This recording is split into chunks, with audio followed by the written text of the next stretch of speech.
सभी मित्रों को मेरा प्यार भरा नमस्कार। तो दोस्तों, कक्षा 8 की हमारे अतीत के पहले भाग का अध्ययन हमने कर लिया था और आज हम करने वाले हैं हमारे अतीत भाग थर्ड कक्षा 8 के दूसरे भाग का, जिसमें जो कंटेंट शामिल हैं NCERT का दूसरा भाग है ये। तो दोस्तों, इसमें जो कंटेंट शामिल हैं वह थोड़ा उससे आगे हैं पहले भाग से। पहले भाग पूरा का पूरा जो ये दूसरा भाग है इसी पर आधारित है कि पहले 6 चैप्टर पहले भाग में थे और अगले 6 चैप्टर दूसरे भाग में हैं। इसका भी हम पूरा अध्ययन करेंगे। तो दोस्तों, जो 7वां चैप्टर है बुनकर लोहा बनाने वाले और फैक्ट्री मालिक, 8वां चैप्टर देशी जनता को सभ्य बनाना, राष्ट्र को शिक्षित करना, 9वां चैप्टर महिलाएं, जाति एवं सुधार, 11वां चैप्टर 10वां चैप्टर दृश्य कलाओं की बदलती दुनिया और 11वां चैप्टर राष्ट्रीय आंदोलन का संगठन 1870 के दशक से 1947 तक और 12वां चैप्टर स्वतंत्रता के बाद। तो दोस्तों, चलते हैं हम अपने 7वें चैप्टर पर, बुनकर लोहा बनाने वाले और फैक्ट्री मालिक। तो दोस्तों, डॉक्टर IAS चैनल को जल्दी से सब्सक्राइब कर लीजिए। अब दोस्तों, हमारा जो 7वां चैप्टर है बुनकर लोहा बनाने वाले और फैक्ट्री मालिक, इस अध्याय में हम कपड़ा और लोहा व इस्पात उद्योग, इन दो उद्योगों का विशेष अध्ययन करते हैं और देखेंगे कि ब्रिटिश शासन के अंतर्गत भारतीय कारीगरी और उद्योगों की दशा क्या थी। आधुनिक विश्व में औद्योगिक क्रांति की दृष्टि से यह दोनों ही उद्योग बहुत महत्वपूर्ण थे। सूती कपड़े के मशीनी उत्पादन ने ही 19वीं सदी में ब्रिटेन को दुनिया का सबसे प्रमुख औद्योगिक राष्ट्र बना दिया था। 1850 के दशक से जब ब्रिटेन का लोहा और इस्पात उद्योग भी पनपने लगा तो ब्रिटेन दुनिया का कारखाना कहलाने लगा। ब्रिटेन के औद्योगिकरण और भारत पर ब्रिटिश विजय और औपनिवेशिकरण में गहरा संबंध था। हमने अध्याय 2 में भी देखा था कि ईस्ट इंडिया कंपनी के व्यापारिक हितों की रक्षा करने के लिए किस तरह भारतीय भूभागों पर कब्जा हुआ और किस तरह व्यापार का ढांचा बदलता गया। 18वीं सदी के आखिर में ईस्ट इंडिया कंपनी भारत से चीज़ें खरीदती थी और इन्हें इंग्लैंड व यूरोप में ले जाकर बेचती थी। इसी क्रय विक्रय से भारी मुनाफा होता था। जैसे जैसे ब्रिटेन का औद्योगिक उत्पादन बढ़ने लगा, वहाँ के उद्योगपति भारत को अपने भारत के बाज़ारों में और औद्योगिक उत्पादों के विशाल बाजार के रूप में देखने लगे। इस तरह ब्रिटेन से तैयार माल भारत के बाज़ारों में आने लगा। इससे भारतीय शिल्पों और उद्योगों पर किस तरह के असर पड़े, इस अध्याय में हम चर्चा करेंगे। भारतीय कपड़े और विश्व बाजार। सबसे पहले कपड़ा उत्पादन पर नज़र डालते हैं तो बंगाल पर अंग्रेजों की विजय से पहले 1750 के आसपास भारत पूरी दुनिया में कपड़ा उत्पादन के क्षेत्र में औरों से कोसों आगे था। भारतीय कपड़े लंबे समय से अपनी गुणवत्ता और बारीकी कारीगर के लिए दुनिया भर में मशहूर थे। दक्षिण पूर्वी एशिया, जावा, सुमात्रा और पेनांग तथा पश्चिम एवं मध्य एशिया में इन कपड़ों का भारी व्यापार था। 16वीं शताब्दी से यूरोप की व्यापारिक कंपनियां यूरोप में बेचने के लिए भारतीय कपड़े खरीदने लगी थी। इस फलते फूलते व्यापार और भारतीय बुनकरों के हुनर की याद अंग्रेजी और अन्य भाषाओं के बहुत सारे शब्दों में आज भी जिंदा हैं। ऐसे शब्दों की जड़ों को ढूंढना और उन्हें अर्थ जानना बड़ा मज़ेदार है। शब्द में इतिहास छिपा है। यूरोप के व्यापारियों ने भारत से आया बारीक सूती कपड़ा सबसे पहले मौजूदा इराक के मोसुल शहर में अरब के व्यापारियों के पास देखा था। इसी आधार पर वे बारीक बुनाई वाले सभी कपड़ों को मसलिन कहने लगे। जल्दी ही यह शब्द खूब प्रचलित हो गया। मसालों की तलाश में जब पहली बार पुर्तगाली भारत आए तो उन्होंने दक्षिण पश्चिम भारत में केरल के तट पर कालीकट में डेरा डाला। यहाँ से वे मसालों के साथ साथ सूती कपड़ा भी लेते गए। कालीकट से निकले शब्द को केलिको कहने लगे। बाद में हर तरह के सूती कपड़े को केलिको कहा जाने लगा। ऐसे बहुत सारे शब्द थे जो पश्चिम बाज़ारों में भारतीय कपड़ों की लोकप्रियताओं की कहानी कहते हैं। चित्र 3 में एक ऑर्डर बुक का पन्ना देख सकते हैं जिससे 1730 में ब्रिटिश ईस्ट इंडिया कंपनी ने कलकत्ता स्थित अपने नुमाइंदों के पास भेजा था। बही के मुताबिक उस साल कपड़े के 5,89,000 थानों का ऑर्डर मिला था। यदि आप इस बही के पन्नों को पलटते तो आप इसको पता चलता है कि उसमें सूती और रेशमी कपड़े के 98 किस्मों का जिक्र किया गया।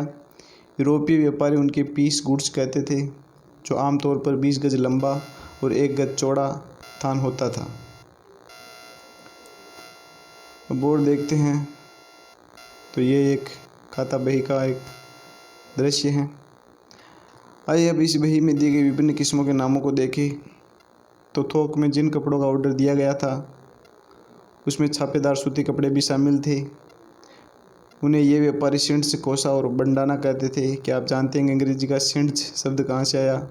तो जी हाँ, यह हिंदी के छींट शब्द से निकलता है।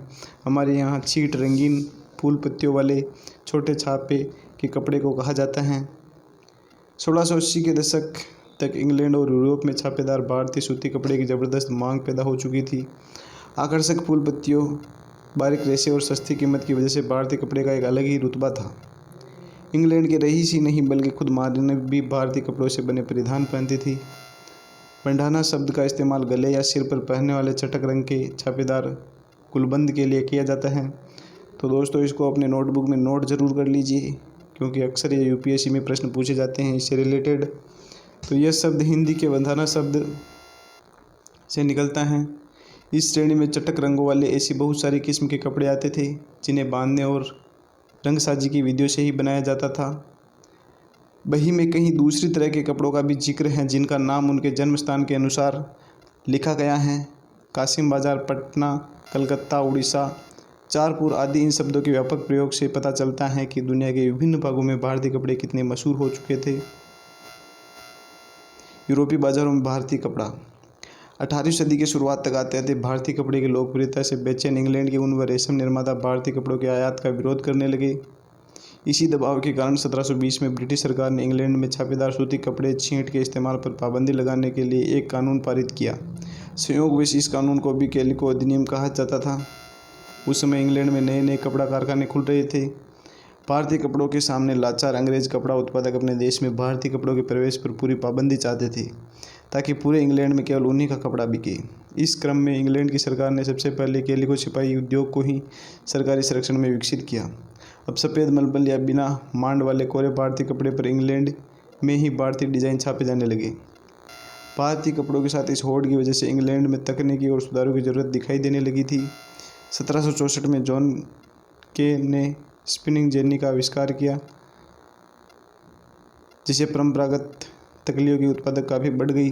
1786 में रिचर्ड आर्कराइट ने वाष्प इंजन का आविष्कार किया, सूती कपड़े की बुनाई को क्रांतिकारी रूप से बदल दिया। अब बहुत सारा कपड़ा बेहद कम कीमत पर तैयार किया जा सकता था।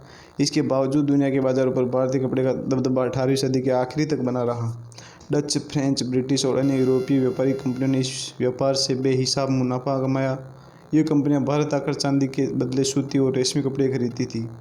परंतु जैसा कि आप जानते हैं कि जब इंग्लिश ईस्ट इंडिया कंपनी को बंगाल की राजनीतिक सत्ता मिल गई तो उसे भारतीय चीज़ें खरीदने के लिए चांदी मंगाने की ज़रूरत नहीं थी। इसके बाद तो ईस्ट इंडिया कंपनी भारत में ही किसानों और जमींदारों से राजस्व इकट्ठा करके उस पैसे से कपड़ा खरीदने लगी थी।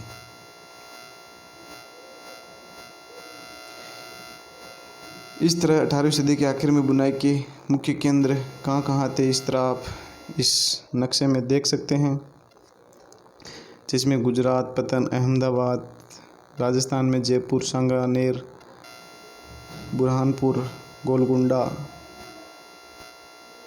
तो बुनकर कौन थे? बुनकर आमतौर पर बुनाई का काम करने वाले समुदायों के ही कारीगर थे। वे पीढ़ी दर पीढ़ी इस हुनर को आगे बढ़ाते थे। बंगाल के तांती, उत्तर भारत के जुलाहे या मोमीन, दक्षिण भारत के सालेवक के कोलार तथा देवांग समुदाय बुनकरी के लिए प्रसिद्ध थे। सूत का आतना कपड़ा उत्पादन का सबसे पहला चरण था। यह काम अधिकांश महिलाओं के जिम्मे रहता था। चरखा और तकली घर घर में पाए जाते थे। धागे को चरखे पर काट कर तकली पर लपेट दिया जाता था। जब कताई पूरी हो जाती तो बुनकर इस धागे से कपड़े बुनते थे। ज़्यादातर समुदायों में बुनाई का काम पुरुष करते थे।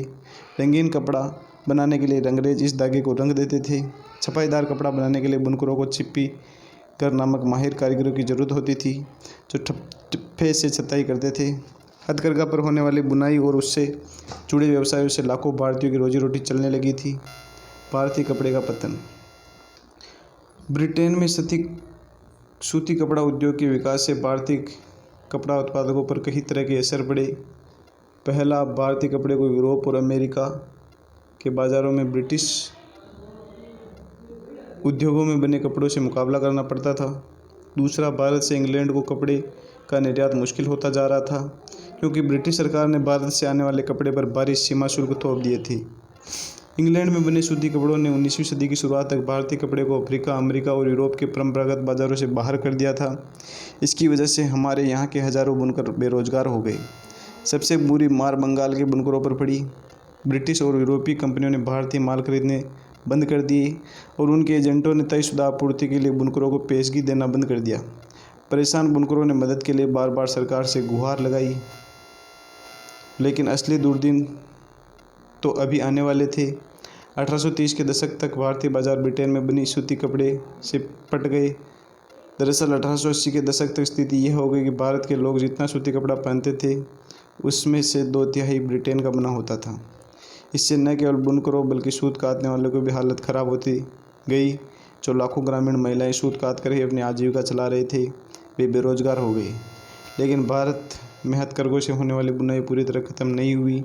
इसकी वजह यह था कि कपड़ों की कुछ किस्में मशीनों पर नहीं बन सकती थी। भला जटिल और मनभावन किनारियों वाली साड़ी या परंपरागत बुनाई वाले कपड़ों मशीनों पर कैसे बन सकते थे।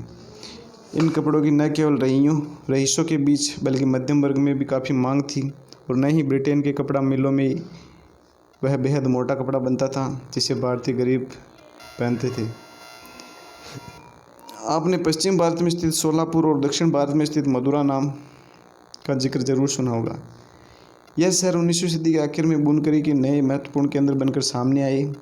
बाद में राष्ट्रीय आंदोलन के दौरान महात्मा गांधी ने भी लोगों से आह्वान किया कि वे आयातित कपड़े का बहिष्कार करें और हाथ से कते सूत और हाथ से बने कपड़े पहने। इस तरह खादी राष्ट्रवाद का प्रतीक बनती चली गई। चरखा भारत की पहचान बन गया और 1931 में उसे भारतीय राष्ट्रीय कांग्रेस के तिरंगे झंडे के बीच वाली पट्टी में जगह दी गई। आइए देखें कि आजीविका के साधन गंवा चुके बुनकर और सूत काटने वाले का क्या हुआ। उनमें से बहुत सारे तो खेती और मजदूर बन गए थे, कुछ काम की तलाश में शहरों की तरफ चले गए और बहुत से देश से बाहर अफ्रीका व दक्षिण अमेरिका के बागानों में काम करने के लिए चले गए। इनमें से कुछ हथकरघा बुनकर को बम्बई, अहमदाबाद, सोलापुर, नागपुर और कानपुर में खुले नए कपड़ों के कारखानों में नौकरी मिल गई। सूती कपड़ा मिलों का उदय। भारत में पहली सूती कपड़ा मिल 1854 में बम्बई में स्थापित हुई। इस बिंदु को आप अपनी पुस्तक में नोट कर लीजिए। यह कताई मिल थी। 19वीं सदी की शुरुआत से ही भारत से इंग्लैंड और चीन को होने वाले कच्चे कपास के निर्यात के लिए बम्बई एक महत्वपूर्ण बंदरगाह बन चुका था। बम्बई पश्चिम भारतीय की काली मिट्टी वाली उस विशाल पट्टी से काफ़ी निकट था जहां कपास की खेती की जाती थी। जब वहां सूती कपड़ा मिलों की स्थापना हुई तो उन्हें कच्चा माल आसानी से मिलने लगा। सन 1900 तक आते आते बम्बई में 84 कपड़ा मिलें चालू हो चुकी थी। उनमें से बहुत सारी मिलें पारसी और गुजराती व्यवसायियों ने खोली थी, जो चीन के साथ व्यापार के जरिए काफ़ी पैसा कमा चुके थे। सन 1900 तक आते आते बम्बई में 84 कपड़ा मिलें चालू हो चुकी थी। उनमें से बहुत सारी मिलें पारसी और गुजराती व्यवसायियों ने खोली थी, जो चीन के साथ व्यापार के जरिए काफ़ी पैसा कमा चुके थे। इसी दौरान दूसरे शहरों में भी ऐसे कई कारखाने खोले गए। अहमदाबाद का पहला कारखाना 1861 में खुला। अगले ही साल संयुक्त प्रांत स्थित कानपुर में भी एक कारखाना खुल गया। सूती कपड़ा मिलों की बढ़ती संख्या के कारण मजदूरों की मांग भी बढ़ने लगी। हजारों गरीब काश्तकार, दस्तकार और खेतिहर कामगार कारखानों में काम करने के लिए शहरों की तरफ जाने लगे।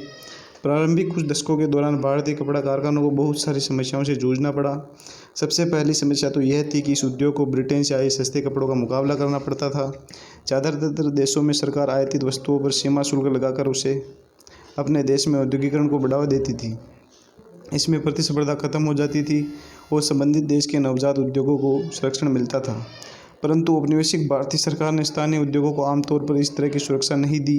लिहाजा भारत में औद्योगिक सूती वस्त्र उत्पादन की पहली बड़ी लहर प्रथम विश्व युद्ध के समय दिखाई दी, जब ब्रिटेन से आने वाले कपड़े की मात्रा में काफ़ी कमी आ गई और सैनिक ज़रूरतों को पूरा करने के लिए भारतीय कारखानों से कपड़े का उत्पादन बढ़ाने की मांग की जाने लगी। टीपू सुल्तान की तलवार और वुड्स स्टील। भारतीय इस्पात और लोहा धातु कला की एक कहानी हम टीपू सुल्तान के एक मशहूर किस्से से देख सकते हैं। वे यही टीपू सुल्तान हैं जिन्होंने 1799 में तलवार के लिए लड़ते लड़ते मारे गए थे। हाथ में तलवार लिए लड़ते लड़ते मारे गए थे। टीपू की विश्वविख्यात तलवारें आज इंग्लैंड के संग्रहालयों की बहुमूल्य संपत्ति हैं। लेकिन क्या आप जानते हैं कि टीपू की तलवार इतनी खास क्यों थी? दरअसल इस तलवार की धार इतनी सख्त और पैनी थी कि वह दुश्मन के लोहे कवच को भी आसानी से चीर सकती थी।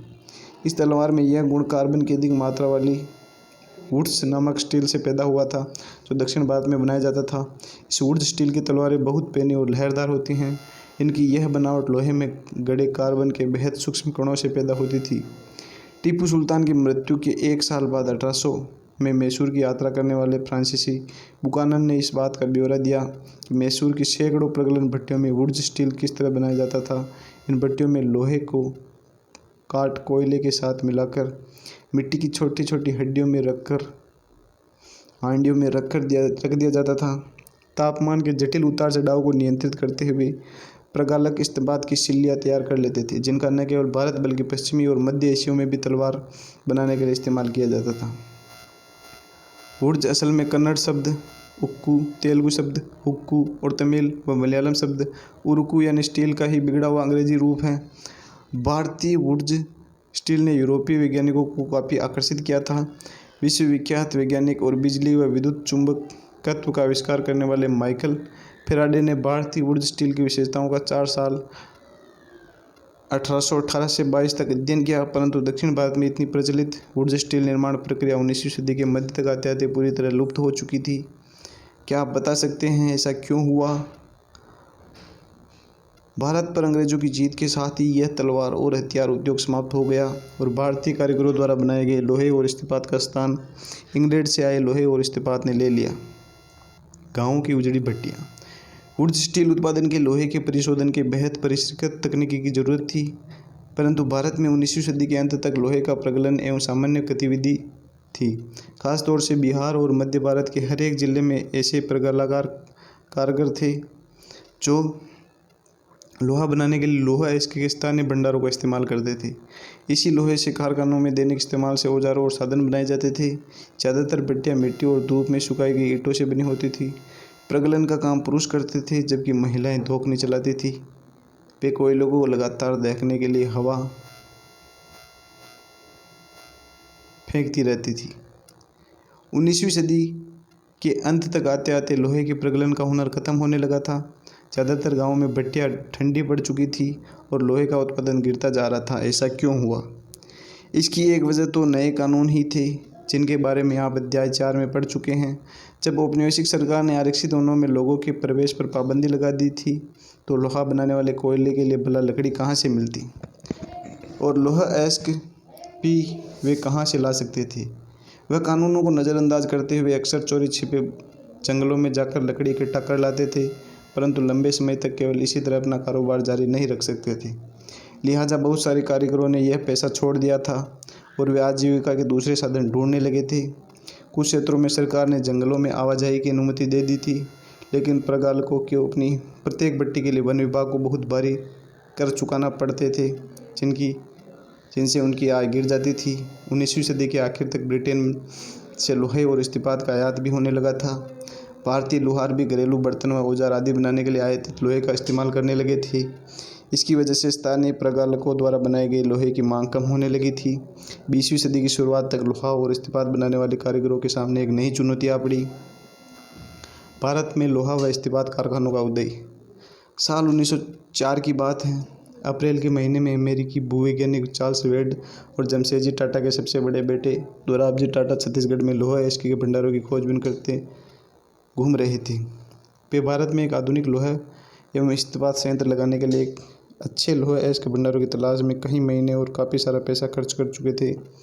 जमशेदजी टाटा भारत में बड़ा लोहा एवं इस्पात कारखाना लगाने के लिए अपनी संपत्ति का बड़ा भाग खर्च करने को तैयार थे, लेकिन इसके लिए पहली शर्त यह थी कि उम्दा लोहा अयस्क भंडारों का पता लगा लिया जाए। एक दिन कई घंटे तक जंगल की खाक छानने के बाद वेल्ड और दोराबजी एक छोटे से गांव में पहुंचे। वहां उन्होंने देखा कि कुछ स्त्री पुरुष टोकरियों में भरकर लोहा अयस्क ले जा रहे हैं। ये अगरिया समुदाय के लोग थे। जब उनसे पूछा गया कि वे अयस्क कहाँ से लाए तो उन्होंने दूर स्थित एक पहाड़ी की तरफ उंगली उठा दी। वेल्ड और दोराबजी घने जंगलों से होते हुए काफ़ी देर बाद थक कर उस पहाड़ी पर जा पहुँचे। पहाड़ी का अध्ययन करने के बाद वेल्ड ने बताया कि उन्हें जिस चीज़ की तलाश थी वह मिल चुकी है। रजारा पहाड़ियाँ दुनिया की सबसे बेहतरीन लोहा अयस्क भंडारों में से एक थी। तो दोस्तों, यह भी प्रश्न आने जैसा है। रजारा पहाड़ियाँ, जहाँ पर लोहा अयस्क मिला था दोराबजी को और वेल्ड को, लेकिन यहाँ एक परेशानी थी कि यह सूखा इलाका था और कारखाना चलाने के लिए आसपास कहीं पानी नहीं था। लिहाजा कारखाना लगाने के लिए सभी जगह के बारे में टाटा की तलाश जारी रही। अगरिया समुदाय के लोगों ने ही लोहा अयस्क का एक और स्रोत ढूंढने में मदद की, जहाँ से बाद में भिलाई स्टील संयंत्र को अयस्क की आपूर्ति की गई। कुछ साल बाद सुवर्ण रेखा नदी के तट पर बहुत सारा जंगल साफ करके फैक्ट्री और एक औद्योगिक शहर बनाने के लिए जगह बनाई गई। इस शहर को जमशेदपुर का नाम दिया गया। इस स्थान पर लोहा अयस्क भंडारों के लिए निकट ही पानी उपलब्ध था। यह Tata iron and steel company TISCO की स्थापना हुई, जिसे 1912 से स्टील का उत्पादन होने लगा। तो दोस्तों, अधिकतर एग्ज़ाम में प्रश्न पूछा जाता है इसके बारे में कि जमशेदपुर जो छत्तीसगढ़ में है, उसका जो टिस्को कंपनी है, Tata iron and steel company, इसके बारे में पूछा जाता है। और आमतौर पर ब्रिटेन में बने स्टील का आयात कर रहा था। तो भारत में रेलवे के विस्तार की वजह से ब्रिटेन में बनी पटरियों की यह भारी मांग थी। काफ़ी समय तक भारतीय रेलवे से जुड़े अंग्रेज विशेषज्ञ यह मानने को तैयार नहीं थे कि भारत में ही श्रेष्ठ इस्पात का निर्माण संभव है। जब तक टिस्को की स्थापना हुई, हालात बदलने लगे। 1914 में पहला विश्व युद्ध शुरू हुआ। ब्रिटेन में बनने वाले इस्पात को यूरोप में युद्ध संबंधित आवश्यकताओं को पूरा करने के लिए जोक दिया गया। इस तरफ भारत आने वाले ब्रिटिश स्टील की मात्रा में भारी गिरावट आई और रेल की पटरियों के लिए भारतीय रेलवे टिस्को पर आश्रित हो गया। जब युद्ध लंबा खिंच गया तो टिस्को को युद्ध के लिए गोलों के खोल और रेलगाड़ियों के पहिए बनाने का काम भी सौंप दिया गया। 1919 तक स्थिति यह हो गई कि टिस्को में बनने वाले 90% इस्पात को औपनिवेशिक सरकार ही खरीद लेती थी। जैसे जैसे समय बीता, टिस्को समूचे ब्रिटिश साम्राज्य में इस्पात का सबसे बड़ा कारखाना बन चुका था। सूती कपड़े की तरह लोहे एवं इस्पात के मामले में भी औद्योगिक विस्तार तभी शुरू हुआ जब भारत में ब्रिटेन आयात गिरने लगा और भारतीय औद्योगिक वस्तुओं की मांग में इजाफा हुआ। ये बदलाव पहले विश्व युद्ध के दौरान और उसके बाद सामने आए। जैसे जैसे राष्ट्रीय आंदोलन विकसित हुआ, औद्योगिक वर्ग ताकतवर होता गया और सरकारी संरक्षण की मांग बुलंद होती गई। भारत पर अपना नियंत्रण बनाने रखने के लिए संघर्षरत ब्रिटिश सरकार को औपनिवेशिक शासन के आखिरी दशकों में से बहुत सारी मांगें माननी पड़ी। तो इसी तरह दोस्तों, दूसरे भाग का पहला अध्याय अर्थात